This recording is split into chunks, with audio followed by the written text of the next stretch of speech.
¿Qué tal? ¿Cómo están? Muy buenas noches. Afganistán amaneció hoy con aparente normalidad tras la caótica retirada del país ordenada por Biden un día antes de que se venciera ese plazo dado por los talibán y tras 20 años de presencia armada.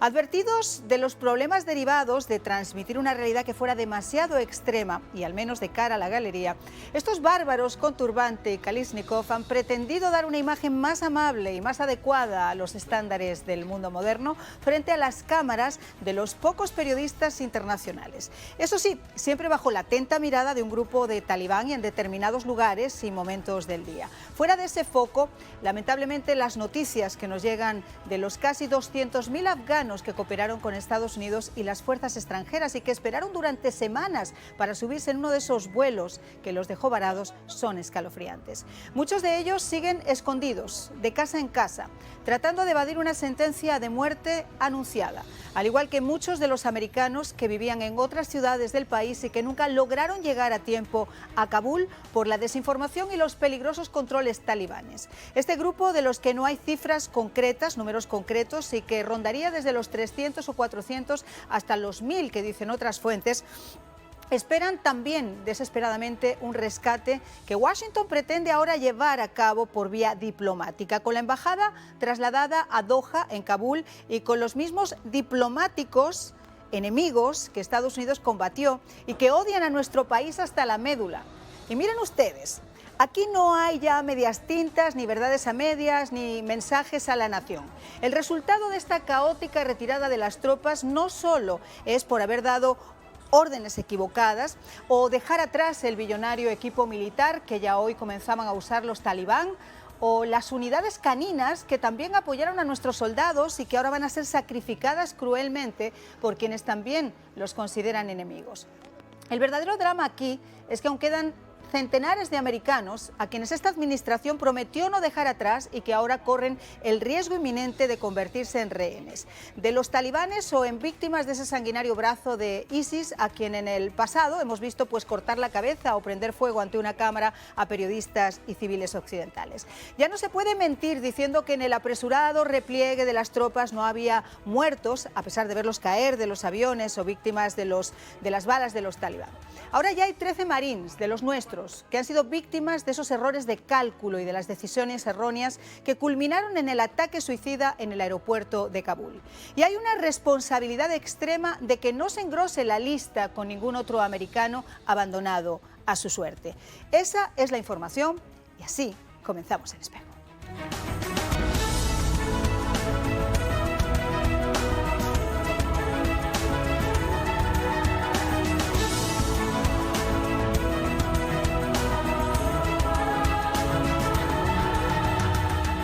Pues de inmediato les presento a mi Dream Team. Está conmigo Joseph Hage, experto en Medio Oriente. Muchas gracias por acompañarnos. También Evelio Otero, coronel de la Fuerza Aérea, aún ha sido también de este programa. Coronel, ¿cómo está? Muchas gracias por acompañarnos. Muchas gracias. Y tenemos con nosotros también, pues obviamente, a nuestro queridísimo Octavio Pérez, teniente coronel retirado y otro asiduo del programa. Y quiero comenzar precisamente contigo, Evelio. Después de que yo estaba comentando todo esto, hubo una rueda de prensa del presidente en el día de hoy, en el que dice que él no lamenta para nada lo ocurrido, las decisiones tomadas, y que ese incidente en el que los padres de esos muchachos que llegaron, de los soldados muertos en Afganistán y que le dieron la espalda en la base cuando estaban pasando los féretros, es algo de lo que no tiene absolutamente ninguna culpa. ¿Cuál es tu opinión sobre esto? Bueno, usualmente los líderes aceptan su responsabilidad desde lo más sencillo hasta lo más complicado. En este caso, el presidente decidió no tomar responsabilidad y ha causado una serie de problemas internacionales porque lo han visto a nivel internacional. Así que es un poquito triste ver lo que está pasando en el liderato de Estados Unidos, desde la Casa Blanca al Departamento de Defensa, a todos los niveles. Es una lección aprendida para los futuros líderes de Estados Unidos, pero no es razonable de que el líder más grande del mundo elimine su responsabilidad de lo que está sucediendo y esperar de que el pueblo y el mundo lo acepte. Aquí ha habido dos detalles que no han pasado inadvertidos, además ya de las decisiones erróneas o no erróneas. Una de ellas es en el paso de esos féretros con los soldados.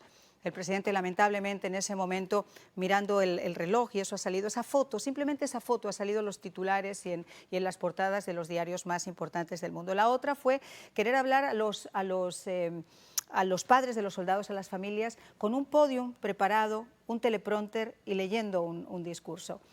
Aunque uno quiera asumir que no es la responsabilidad, yo estoy segura que hubo buena voluntad en lo que hizo Biden, pero las decisiones fueron equivocadas. Uno debería al menos admitir que en ese comando de órdenes hubo algo que falló. Y hay ahora cerca de 80, más de 80 veteranos de las Fuerzas Armadas que en el día de hoy han escrito una carta y han exigido públicamente la renuncia de esos altos mandos militares. Y ahí es donde está el gran dilema. Más de 19 veces se le dijo al presidente y a su staff, o sea, todo su entorno, que había que salir antes de agosto porque las condiciones sobre el terreno estaban demacrándose, estaban vertiginosamente rodando. Entonces, ¿qué pasa? Si tú no eres capaz en un momento como los últimos 3 días de esta evacuación, que ha sido una cosa increíble, admitir culpa de lo que ocurrió, que esos muchachos estaban allí dando asistencia cívico-militar, una de las tenientes de los infantes marinas estaba cargando un bebé horas antes, que salió la foto famosa. Entonces, ¿cómo tú no vas a decir que eso no es culpa tuya? Es culpa tuya cuando tú mandas a desplazar un soldado fuera del país. En el momento que ya está fuera en el país, ya es tu responsabilidad como presidente. Por eso se te llama comandante en jefe. Y ahí es donde está la cosa, que parece mentira, que este señor que está senil, que yo vuelvo y culpo a la familia de él, de haberlo puesto bajo todo este trayecto, porque se sabía que iba a tener que confrontar en algún momento una crisis, y se sabía que tenía que confrontar, y esto está con un teleprompter, y no saber, y no es como Nancy Reagan que cogía a Ronald y le decía, oye, párate aquí, cállate, no digas esto. Sí, cuando estaba ya más malito. Ya este hombre está fuera de control. El tema que tú estás diciendo, o sea, al principio yo sé que ha habido muchos memes y ha habido muchas historias con esto. A mí personalmente, primero, porque es una persona mayor, de la edad que pueden tener mis padres. Segundo, porque es el presidente de los Estados Unidos, sin importar el partido al que pertenezca. Esto no es nada gracioso, esto no es para hacer ningún meme, esto es realmente lamentable. O sea, la situación en la que estamos viendo a este presidente en sus últimas alocuciones públicas, con tarjetas en la mano, olvidándose, ayer en FEMA estaba hablando sobre la tormenta y tuvo una laguna de cerca de 3 minutos, realmente es algo preocupante sobre quién es quien está manejando el destino de esta nación con los resultados que acabamos de ver en Afganistán. Pero vamos a ver qué dijo en el día de hoy. En resumen, el 90% de los estadounidenses en Afganistán que querían irse pudieron hacerlo. Ahora quedan atrás entre 100 y 200 estadounidenses y para ellos no hay fecha límite. Seguimos comprometidos en sacarlos de allí si desean salir. Permítame ser claro. Dejar Afganistán el 31 de agosto no es una medida tomada arbitrariamente. Fue diseñada para salvar vidas estadounidenses. Asumo la responsabilidad de esta decisión, la verdadera elección entre irnos de Afganistán o enfrentar una escalada. No iba a extender esta salida y esta guerra para siempre. La decisión de poner fin a las operaciones del levantamiento militar en el aeropuerto de Kabul fue basada en una recomendación unánime de mis asesores civiles y militares.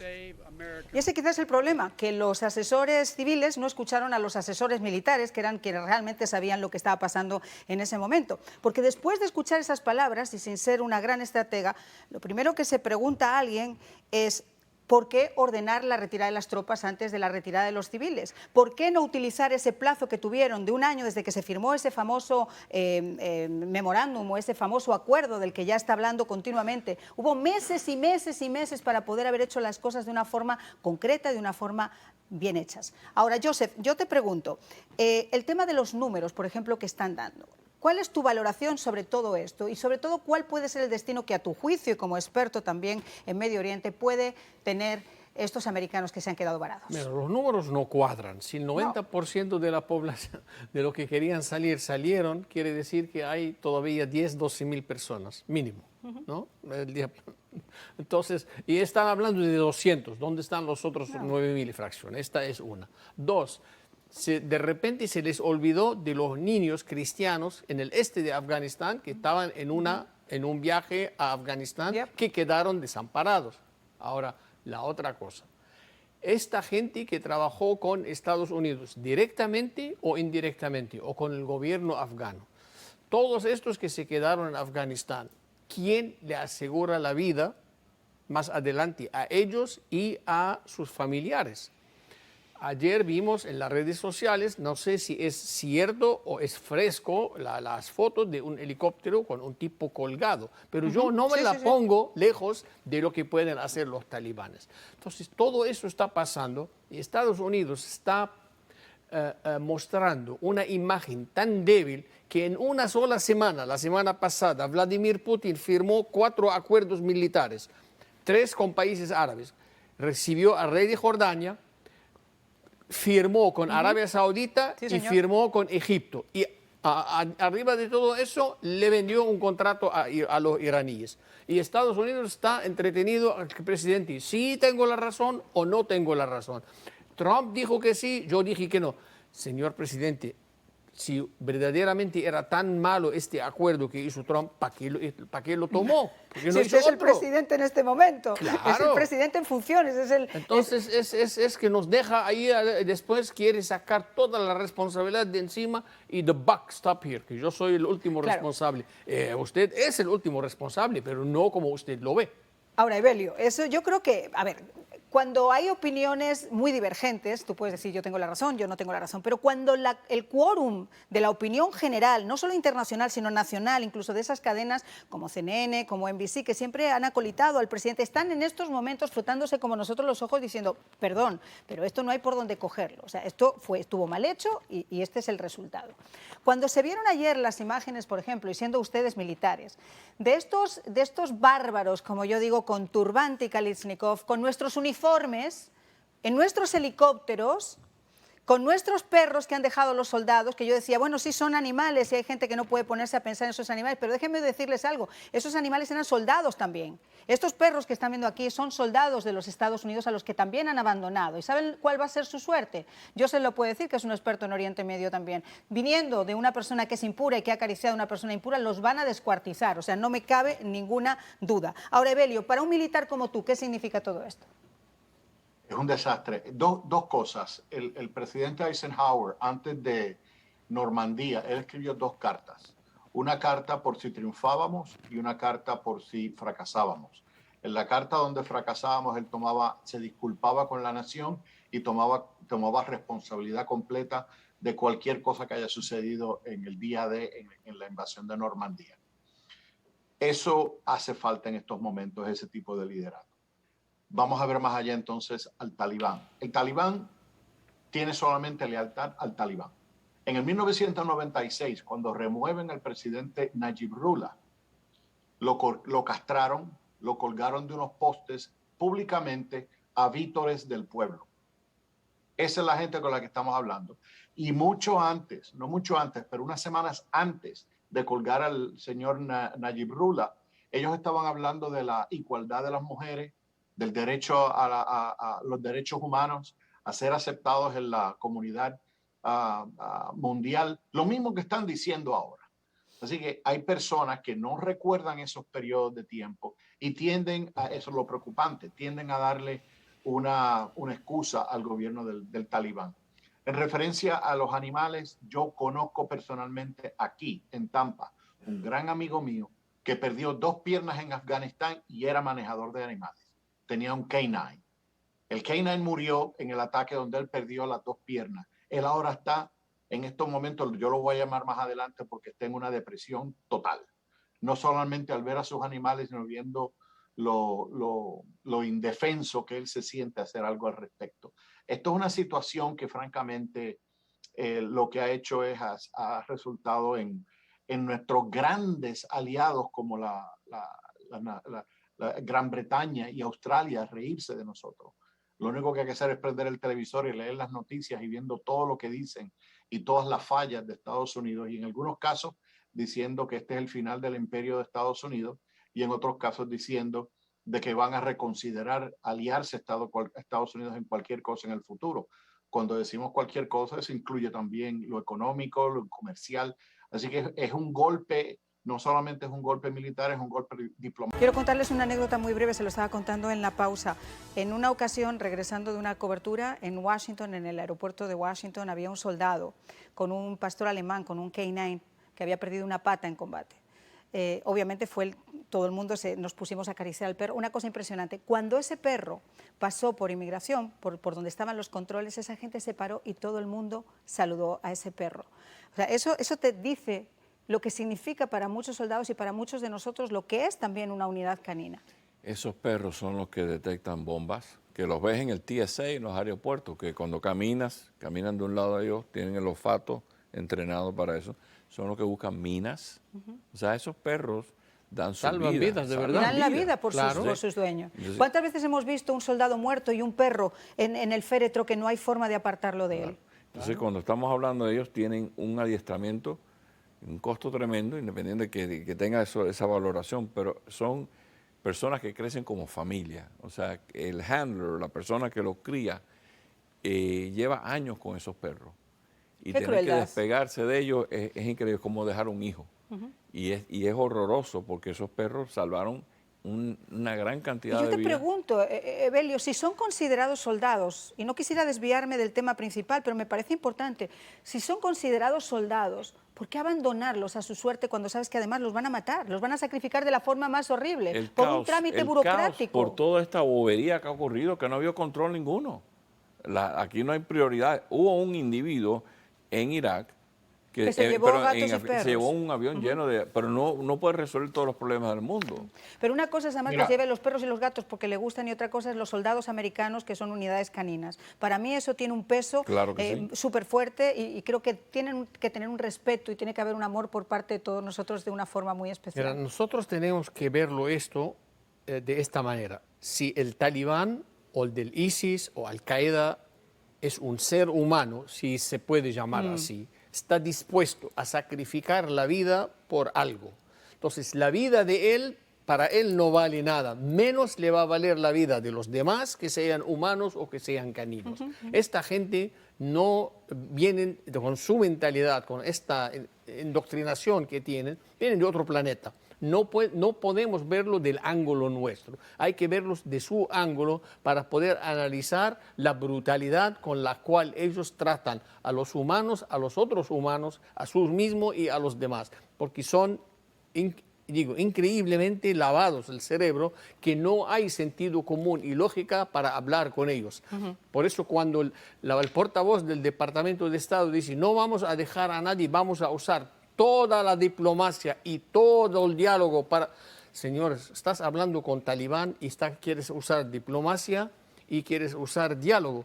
Hazme el favor, búscate otro trabajo porque esto no es para gente que quiere diálogo y gente que quiere diplomacia. Con los talibanes, con los Al-Qaeda, esto no funciona. Dime, Abelio. Te iba a decir, muchos de estos problemas fueron por de proceso, de ignorar partes de un plan, por ejemplo, el rescate de estos animalitos, de estos perritos que son soldados, de remover equipo, de destruir equipo, todo ese tipo de cosas. Esos procedimientos fue totalmente mediocre, cómo fue que se llevó a cabo. Pero el elemento más importante, que por lo menos en mi opinión, muchos difieren de mí, es cuando el gobierno de Estados Unidos toma la decisión, porque es una decisión, no fue una cosa de procedimiento de un libro de planes a ningún nivel militar ni en el Departamento de Estado. Y basado en un timeline. Fue darle la lista de quiénes son los americanos que están en Kabul para que los dejaran entrar al aeropuerto. Para mí ese fue eso fue una decisión grotesca. Porque estamos hablando de una serie de personas, incluyendo el presidente que tiene 47 años en este giro. Él tiene que saber lo que esto significa. Él ha pasado por el sedazo de lo del Talibán y lo de ISIS y lo de Al-Qaeda. Permitir que eso suceda es grotesco. Para mí, esa fue la situación más y lo comentamos, y lo comentamos. Fue una sentencia de muerte. Y lo comentamos, Evelio. Yo creo que aquí en el programa dijimos que eso era grosso, y más conociendo quiénes son estos individuos que de caballero tienen muy poco. Siguiendo lo que te estaba diciendo Joseph, la diplomacia va a ser corrupción, va a ser sobornos y pagos para sacar 2 o 3 por la frontera, si acaso a alguien en un tercer país. Ahora tenemos que andar pidiéndole a Turquía, que Turquía lo hemos puesto en ascuas hace 2 o 3 años por derechos humanos. O sea, los turcos, Arabia Saudita, los Emiratos son los que ahora, Qatar, los que van a interceder por nosotros. Pero mira, eso va a ser a dinero puro y la corrupción. A ver si te cumplen. Si se cumplen. A ver si cumplen, porque ellos van a filtrar el que quizás no le importa mucho, lo van a dejar pasar, y el otro no lo vimos y lo van a entregar a los talibanes para quien pague el mejor cortarlo. Claro. Lo que hemos presenciado, de todas formas, imagínense ustedes, según salió El último soldado, lo primero que se dijo fue: logramos expulsar al invasor y que saliera huyendo. Eso fue lo que en las redes sociales, ahora estos individuos que no prohíben la televisión y el cine, pero están tan aficionados a las redes sociales, pusieron disparando además en el cielo de Afganistán, que parecía que realmente había una incursión armada. Claro, pero que esta es la manera, la costumbre de festejos. Entonces, ellos no van a decir hoy, la mañana, cuántas personas de balas perdidas murieron o fueron heridos, porque esta bala salió arriba, pero va a bajar a algún lado. Dios ¿A dónde santo. va a bajar? Es que no, lamentablemente la prensa internacional en general miran la cosa y lo miden al nivel de nosotros como vemos en el occidente y las cosas. No hay que mirarlos así, es muy... Y Evelio dijo una palabra muy importante, esto, entregar a las cabezas. Lo comentamos en este programa más de una vez, porque esto no se hace, digo, no se le... Pero yo tengo 2 días como que prendido con el Departamento de Estado por estas cosas, que hacen cosas que no pertenecen al tema.